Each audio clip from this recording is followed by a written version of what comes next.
नमस्कार विद्यार्थी मित्रांनो, मी डॉक्टर किशोर बागडे आणि आपण बघत आहात YouTube channel medical admission guidance. या चॅनलद्वारे मेडिकल ऍडमिशन संदर्भात सर्व माहिती अतिशय नियोजनबद्ध पद्धतीने विद्यार्थी व पालक यांच्या गरजा लक्षात घेऊन वेळोवेळी प्रसारित केली जाते। तरी हा चॅनल अजून सबस्क्राइब केला नसेल सबस्क्राइब करा, बेल आयकॉनवर क्लिक करा आणि आपल्या मित्रांना शेअर करा।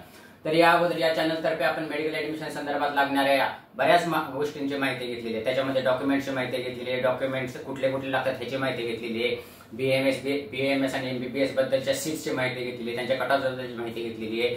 तसेच मेडिकल महाराष्ट्राची काउन्सिलिंग प्रोसेस, कर्नाटकची काउन्सिलिंग प्रोसेस कशी असते याच्याबद्दल माहिती घेतली आहे। तर आता सध्या महाराष्ट्रामध्ये खूप असा रूमर आहे की मेरिट खूप वर जाणार, मेरिट खूप वर जाणार। मला बऱ्याच पालकांचे विद्यार्थ्यांचे फोन येत आहेत की सर एवढे एवढे मार्क पडलेत मिळेल का नाही, एवढे एवढे मार्क पडलेत मिळेल का नाही। तर आपण ह्याचा महाराष्ट्रातील मेरिटचा व्यवस्थित सायंटिफिक अभ्यास करूया, म्हणजे तुमच्या लक्षात येईल की महाराष्ट्राचं मेरिट कसं वाढणार नाहीये। सध्या मेरिट बऱ्याच जणांना वाटते 600च्या पुढे मार्क पडले तर एमबीबीएस मिळेल का नाही, प्रायव्हेट कॅटेगरीच्या विद्यार्थ्यांना वाटते की एमबीबीएस मिळेल का नाही। तर आपण व्यवस्थित अभ्यास करूया।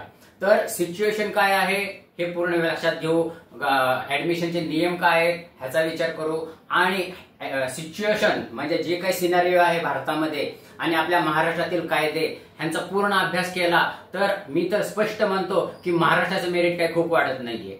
तर आपण आजचा गोष्टवार अभ्यास करूया की आपला आजचा विषय काय आहे, महाराष्ट्रातील कट ऑफ खूप वाढणार नाही, वाढणार आहे पण बाहेर जे आहे चर्चा 50-50 मार्काने वाढेल, 60-60 मार्काने वाढेल, तर तसं होईल असं वाटत नाही। तर आपण आपल्या विषयाला चालू करूया। आता सिनारिओ आपण बघू, हा आपला पूर्ण भारत देश आहे असं समजून चालू। काय ह्याच्यामध्ये हा नॉर्थ इंडिया, हा साऊथ इंडिया आणि इथं आपला महाराष्ट्र आहे। तर आता जे काही प्रॉब्लेम झालेला आहे किंवा सो कॉल्ड प्रॉब्लेम झालेला आहे एनटीएच्या मार्कामध्ये, हा सगळा नॉर्थ इंडियामध्ये झालेला आहे। अलग लक्षात, म्हणजे जे काही जास्त मार्क पडलेले आहेत हे नॉर्थ इंडियातल्या मुलांना जास्त मार्क पडलेले आहेत। तसेच आपल्या महाराष्ट्रातील विद्यार्थ्यांना पण पडलेले आहेत त्या सरासरी, पण खूप मार्क नॉर्थ इंडियामधल्या मुलांना पडलेले आहेत। आणि महाराष्ट्रातील कायदा काय सांगतो, महाराष्ट्रातील मेडिकल ऍडमिशनचा कायदा काय सांगतो की 15% आणि 85% हे विभागणी आहे, तुम्हाला तर माहिती आहे। आणि 15% ऑल इंडिया कोटाच्या जागेवरच बाहेरचे विद्यार्थी ऍडमिशन घेऊ शकतात। म्हणजे नॉर्थ इंडियातले विद्यार्थी त्यांना जर महाराष्ट्रामध्ये प्रवेश घ्यायचा असेल तर फक्त ऑल इंडिया कोटातून त्यांना यावं लागतं।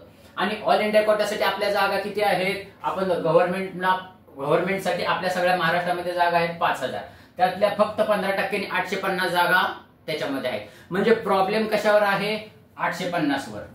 अलग लक्षात, बाकीच्या जागावर प्रॉब्लेम नाही, त्या जागांवर बाकीच्या ज्या जागा आहेत तिथं नॉर्थ इंडियातला कुठलाही विद्यार्थी प्रवेश घेऊ शकत नाही, त्याच्यावर फक्त आणि फक्त आपल्या महाराष्ट्रातील विद्यार्थ्यांचा प्रवेश। गोष्ट दुसरी, प्रायव्हेट म्हणजे सेमी गव्हर्नमेंटच्या ज्या जागा आहेत त्यामध्ये ऑल इंडिया कोटा नाहीये। अलग लक्षात, सेमी गव्हर्नमेंटच्या ज्या जागा आहेत त्याला ऑल इंडिया कोटा नाहीये, म्हणजे त्या जागावर नॉर्थ इंडियातला कुठलाही विद्यार्थी क्लेम करू शकत नाही। आलं लक्षात, म्हणजे तुम्ही सेफ साइड मध्ये आहात, एवढं लक्षात घ्या। बरं, आता पुढचा विचार करू। ऑल इंडिया कोटाचं झालं, महाराष्ट्र 85% स्टेट कोटाचं झालं। आता जे काही जास्त विद्यार्थी आहेत नॉर्थ इंडियातले, नीट लक्षात घ्या, नॉर्थ इंडियातले जे काही विद्यार्थी आहेत ते लगेच महाराष्ट्रात येत नाहीत। नॉर्थ इंडियामध्ये कितीतरी अशा इन्स्टिट्यूट आहेत क्लास 1 तिथं ते ऍडमिशन घेतात आणि ते मिळालं नाही तर महाराष्ट्रामध्ये येतात।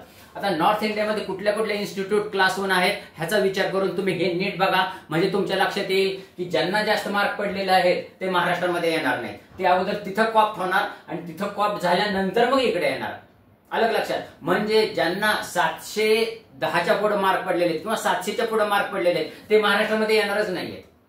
नीट लक्षात घ्या, ज्यांना 700च्या वर मार्क पडलेले आहेत ते महाराष्ट्रामध्ये येणारच नाही। तर ते कसं बघू आपण।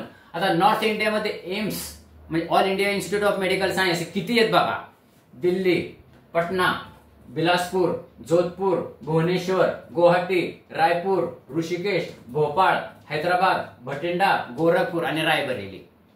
बघा एवढे एम्स आहेत all India institute of medical science, म्हणजे बघा 1 2 3 4 5 6 7 8 9 10 11 12 13 एम्स आहेत। तर हे सगळे मुलं ज्यांना जास्त मार्क पडलेले आहेत ते त्या एम्सला जाणार, त्याच्यामुळे तुम्ही त्यांच्या डोक्यातच घेऊ नका ज्यांना 700च्या वरती मार्क पडलेले आहेत ते महाराष्ट्रामध्ये येतील ते। लक्षात आलं? बरं, अजून भारी भारी कॉलेजेस आहेत नॉर्थ इंडियामध्ये, ते बघा. दिल्ली युनिव्हर्सिटीमध्ये कुठले कुठले भारी कॉलेज मी तुम्हाला वाचून दाखवतो. लेडी हार्डले मेडिकल कॉलेज अतिशय उच्च कॉलेज आहे. तिथला कट ऑफ 700च्या वरच जातो. ते विद्यार्थी काही खाली येत नाही. ते आपल्या केईएमला येत नाहीत, बीजेला येत नाहीत, व्ही मेडिकलला येत नाहीत, जळगावला येत नाहीत, आणि कुठं मिरजला येत नाहीत किंवा मुंबईमध्ये पण येत नाहीत. अलग लक्षात. ते लेडी हार्डले मेडिकल कॉलेज. दुसरं आहे जामिया मिलिया उस्मानिया युनिव्हर्सिटीतलं medical college. Banaras Hindu university मधले मेडिकल कॉलेज. अलग लक्षात. परत मौलाना आझाद मेडिकल कॉलेज अतिशय सुंदर कॉलेज आहे. अतिशय मेरिट वर असतं. 700च्या वरती मेरिट असतं ह्यांचं. तसंच वर्धमान महावीर मेडिकल कॉलेज दिल्लीमधलं खूप भारी कॉलेज आहे. तुम्ही तिथं पोहोचू सुद्धा शकत नाही. त्याचप्रमाणे Atal Bihari institute of medical science खूप सुंदर कॉलेज आहे. Ram Manohar Lohia medical college. असे टॉप 1चे मेडिकल कॉलेज नॉर्थ इंडियामध्ये पडलेले आहेत. हा जर सगळा विचार केला तर मी तर म्हणतो 690 पर्यंतचा विद्यार्थी महाराष्ट्रामध्ये येणार नाही. अलग लक्षात. म्हणजे तो विद्यार्थी इकडे कॉप झाला, मग आपल्या हिथं काय होणार? माझं कसं म्हणणं आहे, महाराष्ट्रामध्ये ज्या विद्यार्थ्यांना 700च्या पुढे मार्क आहेत, नीट विचार करा मित्रांनो, महाराष्ट्रामध्ये ज्यांना 700च्या वर मार्क आहेत त्यांनी ऑल इंडिया कोटातून ऍप्लिकेशन करावं. अलग लक्षात. म्हणजे त्या जागा महाराष्ट्रातल्या विद्यार्थ्यांनी गेले म्हणजे त्यांच्या खालच्या विद्यार्थ्यांना महाराष्ट्राचा फायदा होईल. त्यांनी जर स्टेट मधून गेले ना तर आपल्याच विद्यार्थ्यांचं नुकसान होईल. आता महाराष्ट्रातील विद्यार्थ्यांनी काय स्ट्रॅटेजी वापरायला पाहिजे ह्या केसमध्ये? ज्यांना 690च्या पुढे मार्क आहेत किंवा 680च्या पुढे मार्क आहेत त्यांनी ऑल इंडिया कोटातून ऍप्लिकेशन करायला पाहिजे आणि त्या जागा हे करून टाकायला, सीट कन्फर्म करून टाकायला पाहिजे. म्हणजे खालच्या विद्यार्थ्यांचा फायदा होईल. अलग लक्षात. तर हा जर सगळा गोषवारा घेतला तर महाराष्ट्राचे मेरिट काय खूप वाढणार नाही. माझ्या मते वाढलं तर जास्तीत जास्त 15 ते 20 मार्कांनी वाढेल. म्हणजे मागच्या वर्षी 583ला क्लोज झालं होतं एमबीबीएस, ह्या वर्षी जास्तीत जास्त 600ला क्लोज होईल. अलग लक्षात. त्याच्यावर काही जाणार नाही. त्याचप्रमाणे प्रायव्हेट मागच्या वेळी 523ला क्लोज झालं होतं, ह्यावेळी 540 किंवा जास्तीत जास्त 550 पर्यंत क्लोज होईल. तेवढं पण नाही. पण ह्याच्यामध्ये काय स्ट्रॅटेजी वापरायला पाहिजे महाराष्ट्रातील विद्यार्थ्यांनी? आपल्या महाराष्ट्रातील विद्यार्थ्यांचा फायदा होण्यासाठी ज्यांना 690 मार्क आहेत, 690 पेक्षा जास्त मार्क आहेत, त्यांनी ऑल इंडिया कोटामधून ऍप्लिकेशन करायचं. म्हणजे त्या सीट आपल्या महाराष्ट्रातील विद्यार्थ्यांनाच ब्लॉक होतील आणि ज्यांना कमी मार्क पडले, 690 पेक्षा ज्यांना कमी मार्क पडले त्यांना 85% स्टेट कोटामधून सीट मिळेल.